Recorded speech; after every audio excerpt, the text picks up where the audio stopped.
On deck, we're talking big dog baseball cards with my boy Brent, aka Deep Value Investor 1.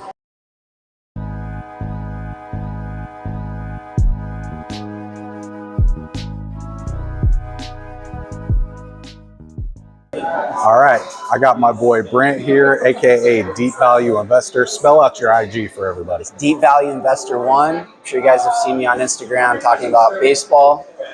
Excited to talk with you today, man. Absolutely, and I'm super excited for this video. I was hoping you would do it with me because I'm a baseball guy at heart. I talk to Brent all the time just because I like talking about baseball cards. He always has amazing cards to look at, a lot of insight. So thank you, sir, for doing this video. Thanks for having me on. Absolutely. I want to kind of talk about strategy before we jump into some of these cards. I know we have different strategies, which is great.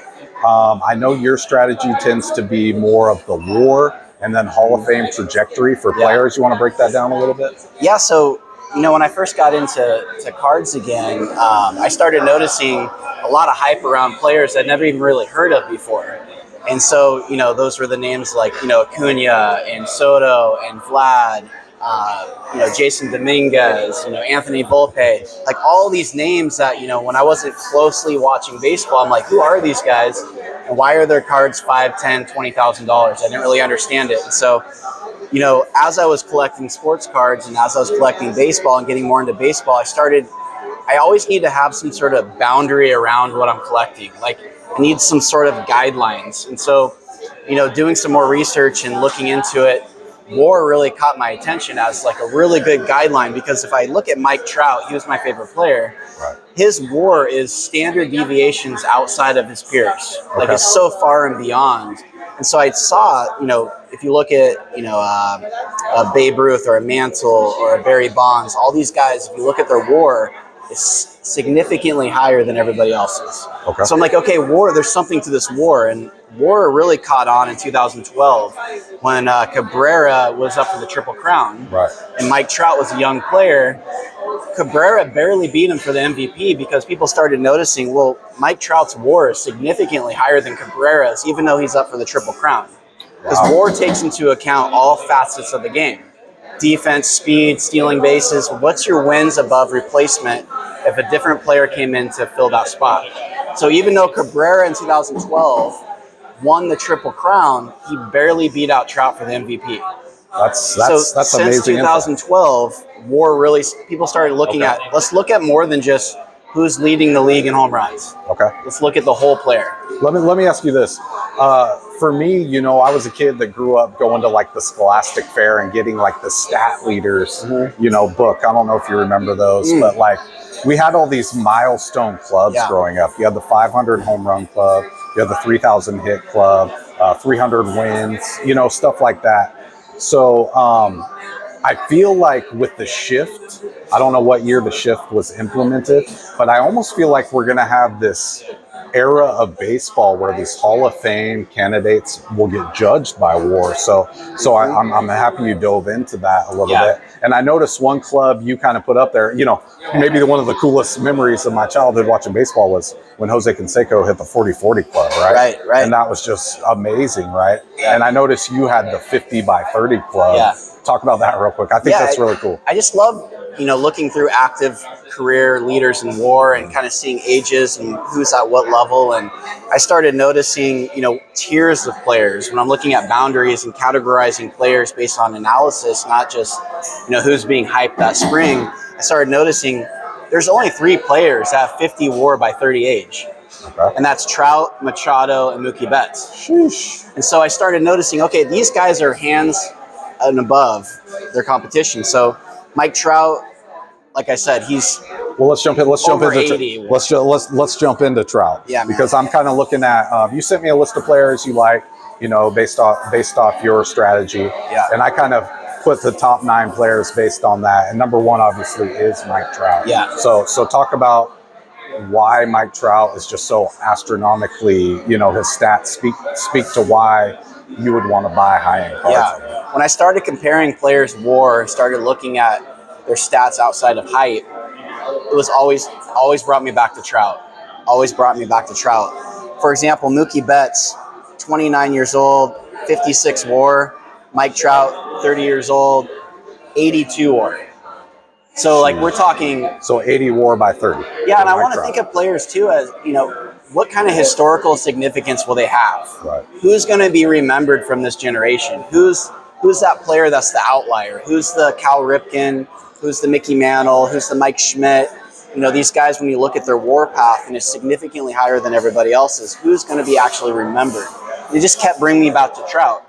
So show me the Trout. Yeah, so my biggest Trout pickup was this 2009 Bowman Chrome refractor. It's numbered to 500. I love first Bowman autos. It gets rid of all the noise of what's a rookie, which rookie do you get. I can just stick with one card, and I love that too. Yeah, I put on my Instagram a chart because I wanted to get a player like Mike Trout at pre-COVID pricing. Right. And so Mike Trout has dipped all the way down to 2019 pricing.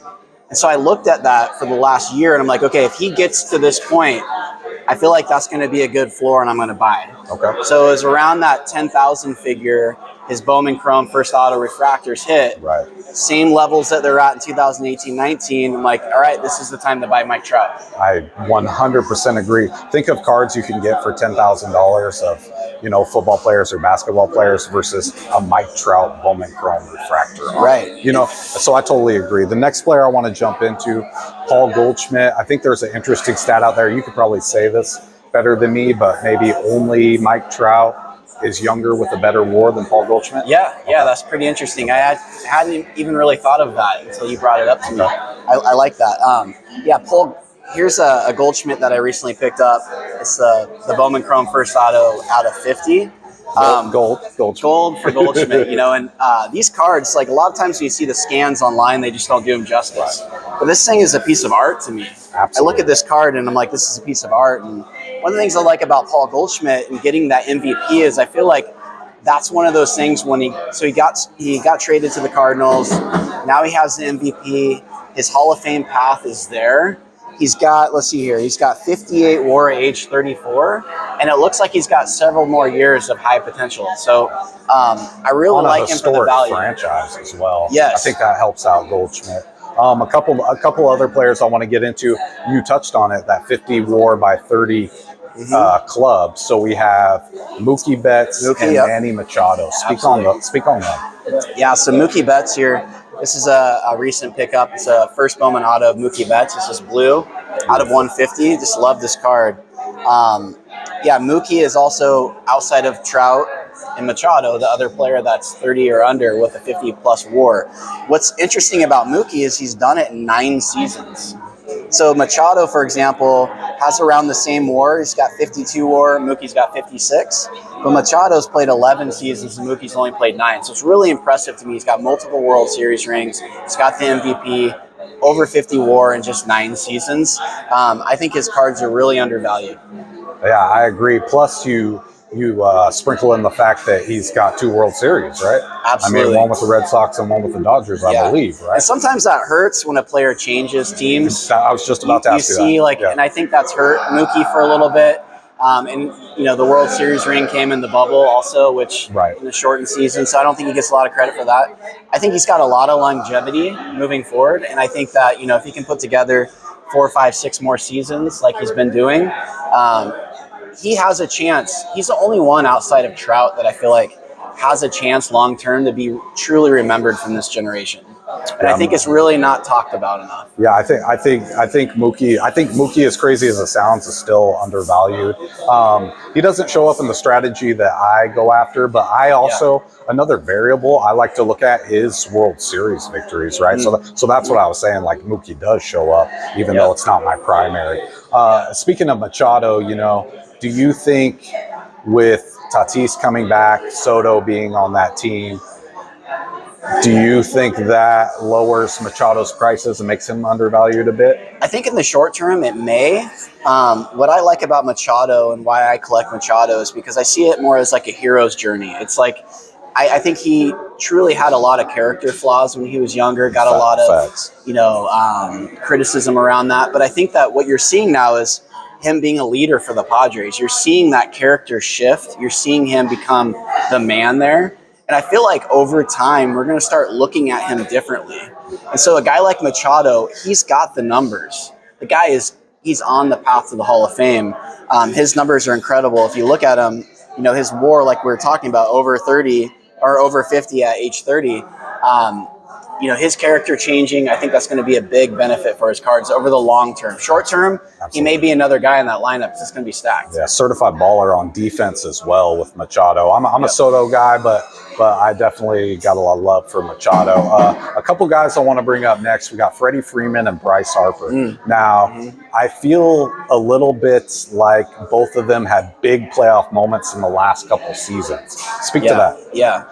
So Freddie Freeman is an interesting one to me. I like that he has the MVP. I like that he has a World Series ring, to your point. So anytime you can get a player with high WAR, has longevity on a historical franchise like the Dodgers, has an MVP, has a World Series ring, there's not a lot to not like about that situation.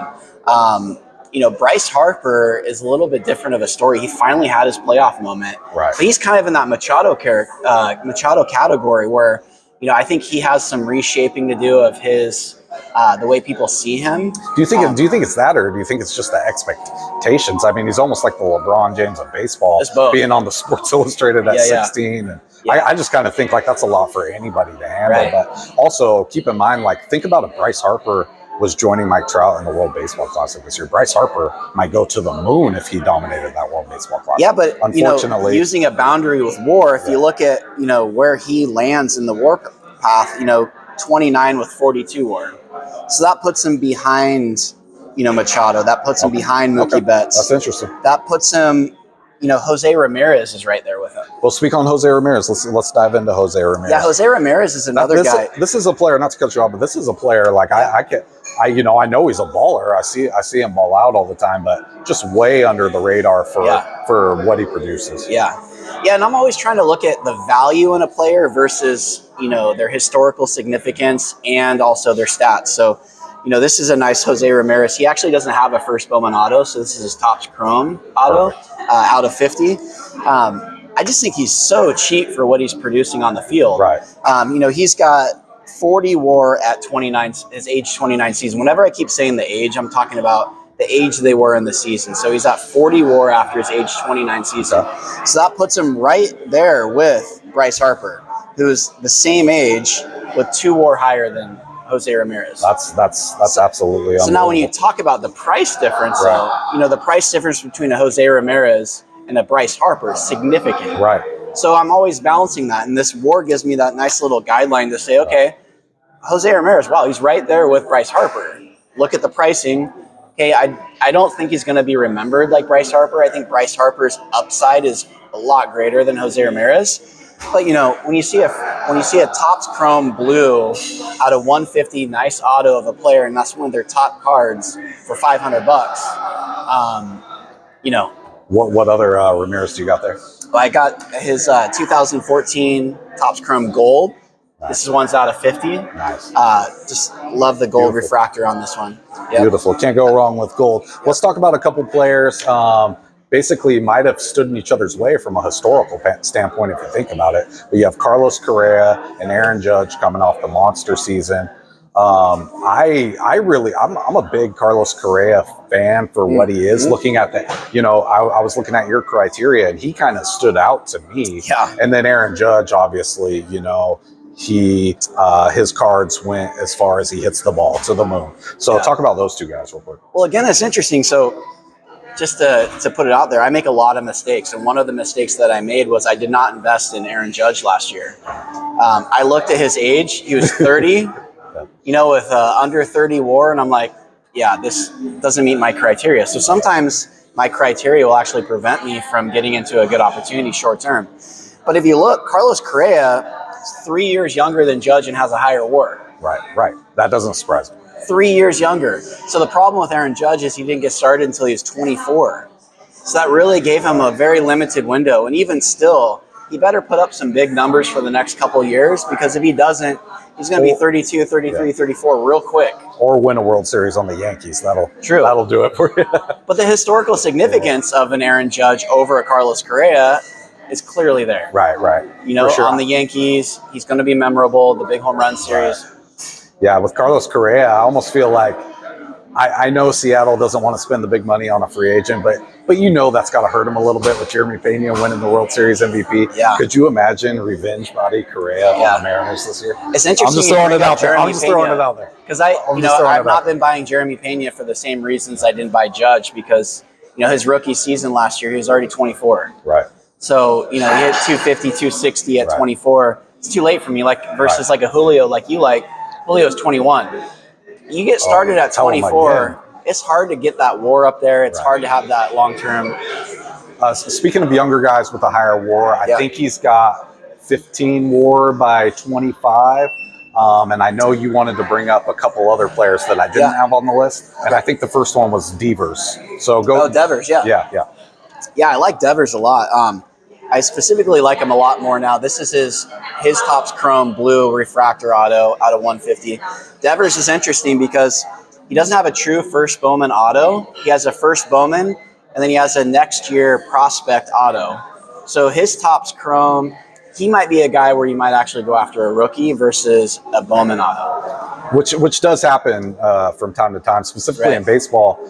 I kind of like the Topps Chrome. Over Bowman Chrome in a couple situations. Number one is like a Tatis situation where they're not on the team they got drafted on by the time they get. I remember you telling me that. Yeah. Right. And then the other situation is I don't do a lot of the colors. I mean, obviously you got the number to 5 and golds. That's something different. But for a green or a purple or whatever, I'd rather just have the regular refractor, Bowman Chrome or atomic refractor, versus on Topps Chrome, I don't mind kind of having those other colorways because I think that's kind of a Topps Chrome thing historically. Yeah. Just throwing that out there. Yeah, I noticed in the market, green and purple are a little bit harder to sell. Right.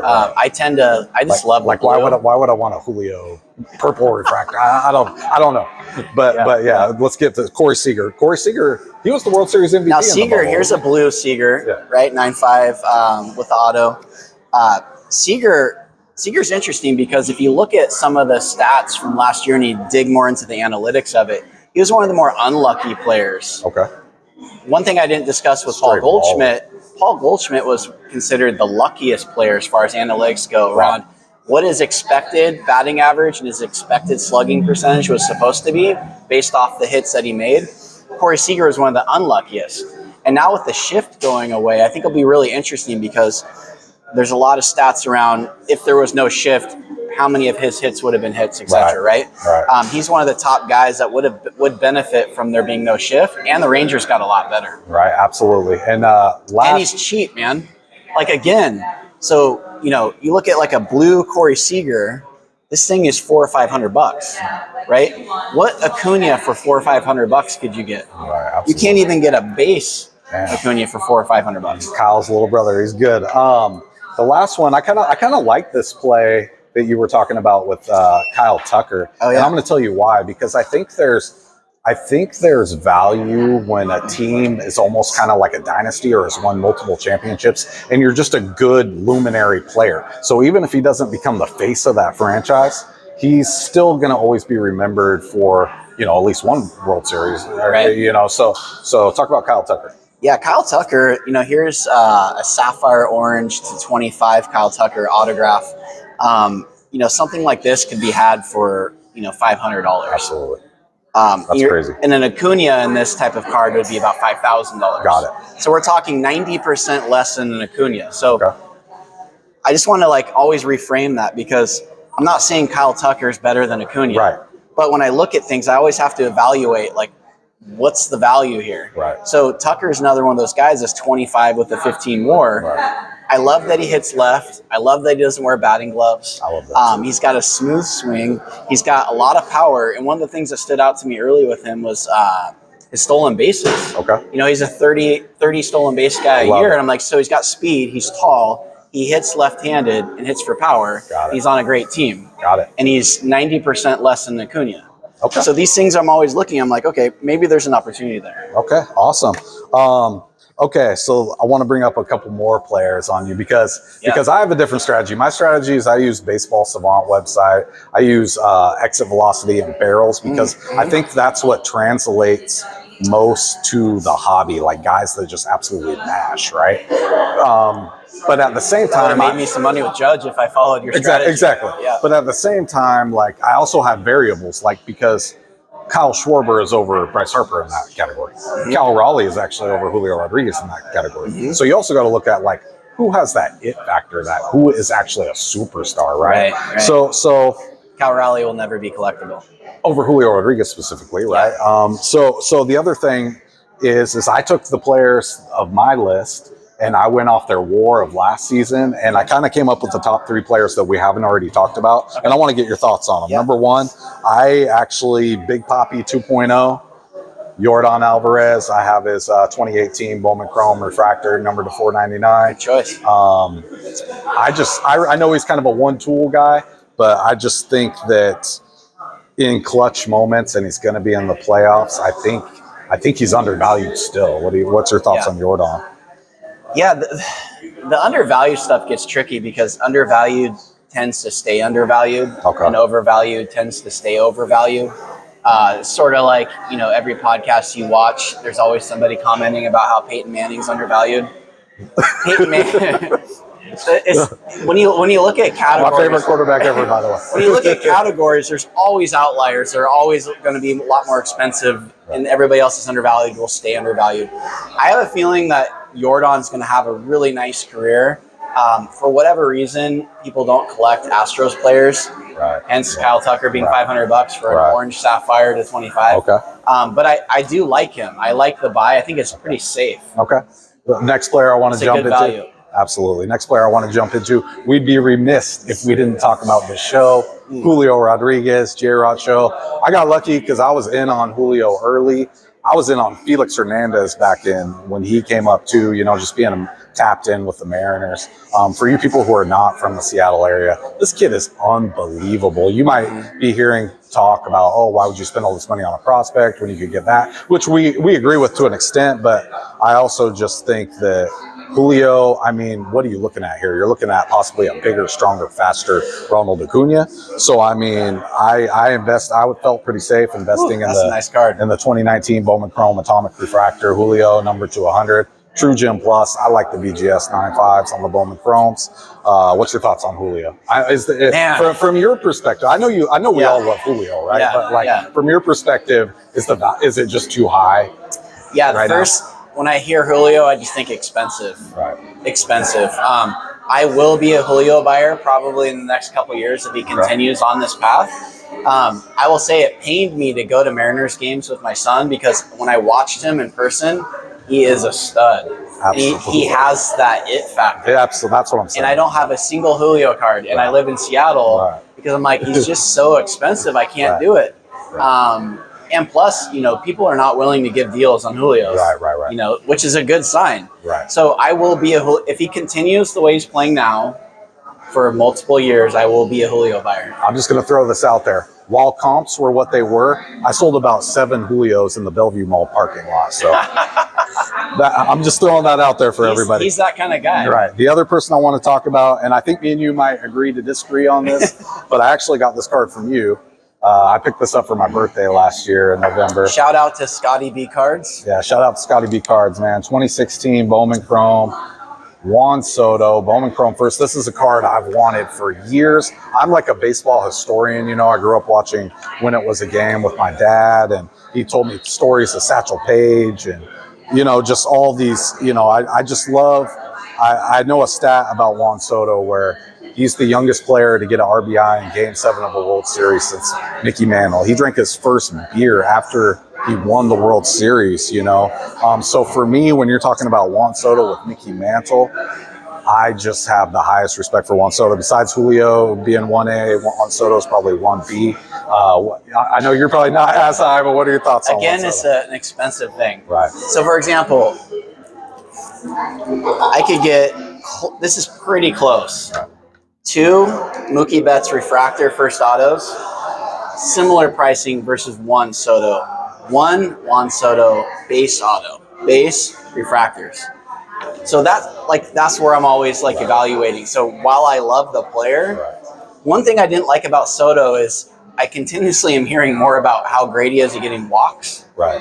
And I don't know that that's a collectible thing that Doesn't translate to hockey. Yeah. So sometimes I get worried that we overvalue talent and output at an early age and expect that trajectory to continue. Right. Whereas, lots of players are really good young and then they never pan out. Absolutely. So just because he was really good at 20 doesn't mean he's going to be amazing at 30. Like, we'll see. Or he's going to be the leader of the San Diego Padres next year. Let's go. I like the player. Don't like the price. That's it. Brant, man, thank you so much for doing this with me. Deep Value Investor 1, banger baseball cards. Thank you so much for watching. Thanks, guys. Thank you for checking me out. Make sure you like, comment, show that ultimate love, and subscribe. Thank you for watching SeattleSportsCards.com content.